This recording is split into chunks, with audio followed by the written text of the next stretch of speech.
How to connect to Wi-Fi the Xiaomi Redmi 13C mobile phone. And okay guys, sir, in your mobile phone, okay, go to settings. In settings, you can see the Wi-Fi, okay? Tap this.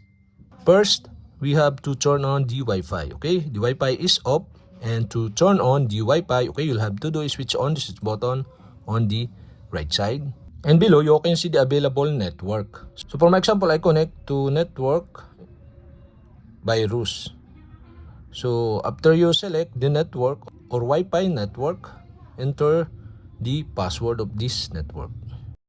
After you enter the password, okay, you can show the password by clicking the I button on the right side to show,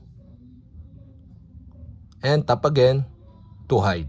And after you enter the password, okay, tap the connect button below and wait a couple of seconds to connect, and that's it. Okay, you have successfully connect to Wi-Fi network, the Xiaomi Redmi 13C.